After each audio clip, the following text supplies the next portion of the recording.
கரூர் சம்பவத்திற்கு பிறகு தாவேகாவுடைய அரசியல் செயல்பாடுகளே பொதுவெளியில் இல்லை. தாவேகாவினர் இரண்டாம் கட்ட தலைவர்கள் பொதுவெளியில் இல்லை. இன்னும் சிலர் தலைமறைவாக இருக்கிறாங்க அப்படின்னு தான் காவல்துறை தரப்பிலிருந்து சொல்கிறாங்க.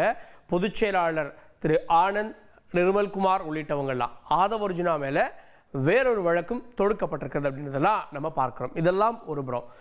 இந்த சூழலில் விஜய் என்ன செய்து கொண்டிருக்கிறார், அவருடைய அடுத்த திட்டம் என்ன அப்படின்ற கேள்விகள் எழுந்திருக்கிறது. நம்ம தாவேகா தரப்பில், விஜய் தரப்பில் விசாரித்த போது நமக்கு கிடைத்த தகவல்கள் என்ன அப்படின்றத இப்போ நம்ம பார்க்கலாம். முதல்ல விஜய் அவர்கள் இந்த நிகழ்வு, இந்த சம்பவம் குறித்து இது பற்றி வரக்கூடிய விமர்சனங்களை பார்த்து, அந்த குடும்பங்களுடைய கதல்களை பார்த்து மிகுந்த மன வருத்தத்தில் இருக்கார். ரொம்பவே மனசு உடைஞ்சு போயிருக்காரு.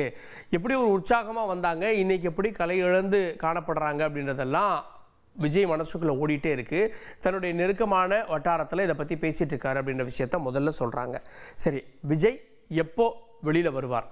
ஏன்னா விஜய் ஏற்கனவே அவருடைய நீலாங்கரை இல்லத்திலேருந்து வெளியில் வந்தார் அப்படின்றத பார்க்குறோம். அடுத்து அவருடைய நகர்வு என்ன அப்படின்ற கேள்வி எழுந்தப்போ, அடுத்து விஜய் வெளியில் வந்தால் செல்லக்கூடிய இடம் அப்படின்றது கரூர் தான், அதில் உறுதியாக இருக்காருன்றாங்க. முதல்ல கரூருக்கு தான் செல்வேன், சென்று பாதிக்கப்பட்டோரை சந்திப்பேன் அப்படின்றாராம்.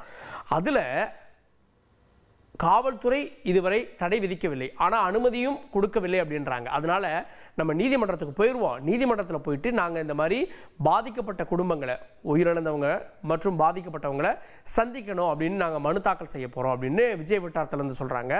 அந்த மனுவின் அடிப்படையில் காவல்துறை இந்த மாதிரி பாதுகாப்பு கொடுக்கணும் அப்படின்னு நீதிமன்றம் சொல்லிட்டா நீதிமன்றம் எந்த தடையும் விதிக்காது அப்படின்ற விஷயங்களையும் சொல்கிறாங்க. ஸோ நீதிமன்றத்தை விரைவில் விஜய் தரப்பு நாட இருக்கிறது. ஏற்கனவே ஒரு வாரம் கடந்து 10 நாள் ஆயிடுச்சு நியர்லி அப்படின்றத நம்ம பார்க்குறோம்.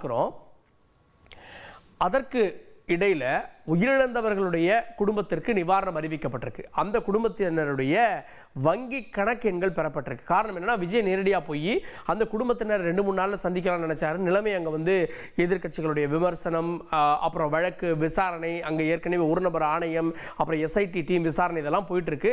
ஸோ நிலைமை வந்து அங்கே சரியாக இல்லை அப்படின்றதால ஒரு வாரம் கழித்து தான் கரூரினுடைய இன்னொரு மாவட்ட செயலாளர் பாதிக்கப்பட்டவர்களுடைய வீட்டுக்கு போகிறாரு. இந்த சூழலில் விஜய் போய் கொடுக்கணும் அப்படின்னா ரொம்ப காலதாமதமாயிரும், அது வந்து எதிர்விளைவுகளை ஏற்படுத்திடும் அப்படின்ற கேள்வி இருந்ததால் அவங்களுக்கு ஆர்டிஜிஎஸ் மூலமாக பணத்தை டிரான்ஸ்ஃபர் பண்ணுவதற்கான வேலைகள் நடந்து கொண்டிருக்கிறது. அதெல்லாம் வங்கிகள்லேருந்து அவங்களுடைய அக்கௌண்ட் டீட்டெயில்ஸ் எல்லாம் வாங்கி வங்கிகள் மூலமாக அதை டிரான்ஸ்ஃபர் பண்ணுறதுக்கான வேலை நடந்துட்டுருக்கு. எப்போ வேணால் அந்த 41 பேர் குடும்பத்திற்கு எப்போ வேணால் இந்த பணம் 20 லட்சம் ரூபாய் டிரான்ஸ்ஃபர் செய்யப்படலாம் அப்படின்றாங்க. இது விஜய் கரூருக்கு போகிறதுக்கு முன்பே நடக்கும் அப்படின்றாங்க.